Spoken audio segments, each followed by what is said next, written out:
بسم اللہ الرحمن الرحیم۔ ناظرین گرامی، فخر دو جہاں محبوب رب کائنات آقائے نامدار حضرت محمد صلی اللہ علیہ وسلم کی مہر نبوت کی آتی۔ کیا مہر نبوت حضور کی جسم پر پیدائشی تھی؟ اگر نہیں تو پیدائش کی کتنے عرصے بعد مہر نبوت ظاہر ہوئی؟ یہ مہر کیسے اور کس نے حضور اقدس کی جسم پر لگائی؟ مہر نبوت کا ذکر گزشتہ آسمانی کتابوں میں کیا ہوتا؟ نبی مکرم کی وفات یہ مہر کیوں غائب ہو گئی؟ ناظرین، ویڈیو میں ان تمام سوالات کے جوابات صحیح الاسناد احادیث مبارکہ سے دیے جائیں گے۔ اللہ تعالیٰ نے ہمارے پیارے آقا صلی اللہ علیہ وسلم کو جو فضیلت، نعمت اور خصائص عطا فرمائے تھے، بے شک وہ کسی اور کے حصے میں نہیں آئی۔ آپ صلی اللہ علیہ وسلم کو دنیا میں عطا ہونے والے اوصاف میں سے ایک اہم مہر نبوت ہے، جو کہ آقا کی منفرد شان اور خاتم النبیین ہونے کی دلیل تھے۔ یہ جان لیا جائے کہ مہر نبوت ہے کیا، وہ کیسے اور کہاں تھے۔ اس بارے میں متفقہ علیہ حدیث مبارکہ جیسی بخاری، مسلم، نسائی، طبرانی اور حدیث کی تمام کتابوں میں روایت کیا گیا ہے۔ حضرت صاحب رضی اللہ عنہ سے مروی ہے، ایک دفعہ میں بہت بیمار پڑ گیا تو میری خالہ جان مجھے حضور اقدس کی خدمت میں لے گئی اور عرض کرنے لگی، یا رسول اللہ، میرا بانجا سخت بیمار ہے۔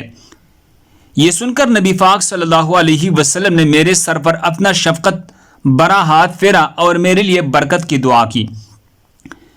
پھر نبی کریم صلی اللہ علیہ وسلم وضو فرمانے لگ گئی تو میں آپ کی وضو سے بچا پانی پیا اور حضور کی پیچھے کھڑا ہو گیا تو آپ کی دونوں شانوں کے درمیان مہر نبوت کو بغور اپنے آنکھوں سے دیکھا، جو کہ کبوتری کے انڈے جیسی تھی۔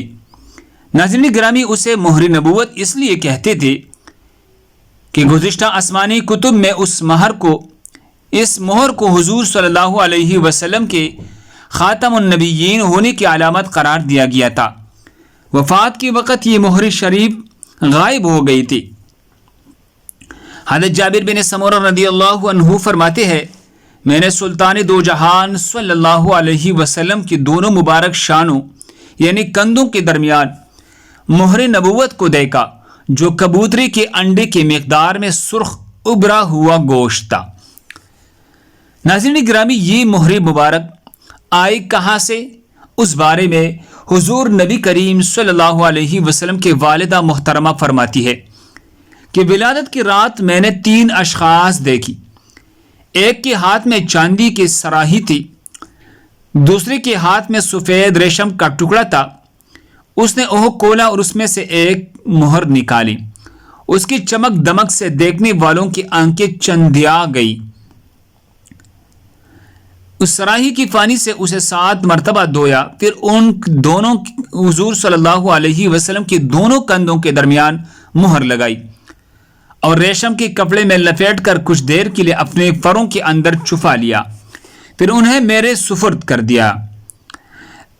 روایت میں ہے، حضرت مخرش کعبی رضی اللہ عنہ بیان کرتے ہیں کہ میں نے حضور صلی اللہ علیہ وسلم کو رات کو مقام جعرانہ سے نکلتے دیکھا کہ ان کی کمر مبارک خالص سفید چاندی کی طرح چمک رہی تھی۔ امام مسلم اور امام حجر اسقلانی رحمہ اللہ نے فتح الباری میں روایت کرتے ہیں، عبداللہ بن سرجس رضی اللہ عنہ بیان کرتے ہیں، میں نے نبی صلی اللہ علیہ وسلم کو دیکھا اور ان کے ساتھ روٹی یا گوشت یا میں نے سرید کھایا، پھر ان کے پیچھے گھوما اور ان کے کندھوں کے درمیان مہر نبوت دیکھی، جو بائیں کندھے کے اوپر مٹی کی طرح ابھری ہوئی، جس پر چھوٹے چھوٹے دانوں کی طرح کالی نشان تھے۔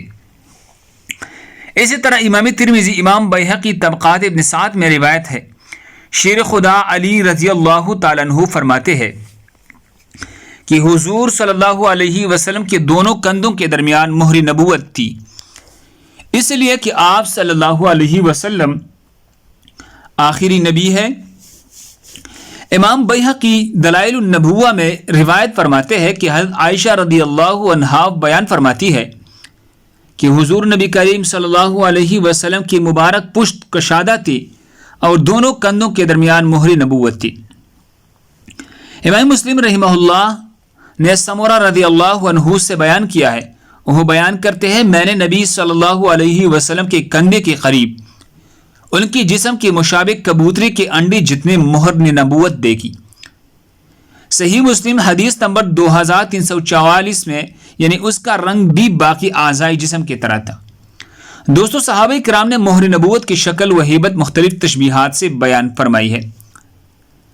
کسی نے اسے مسوں کے تل کی طرح کہا، کسی نے کہا وہ کبوتری کے انڈے کی طرح گول تھے، اور کسی نے کہا مہر نبوت ابری ہوئی گوشت کا ٹکڑا تھی۔ بے شک ہر صحابی نے اس کی اپنے اپنے انداز میں ہیبت بیان فرمائی۔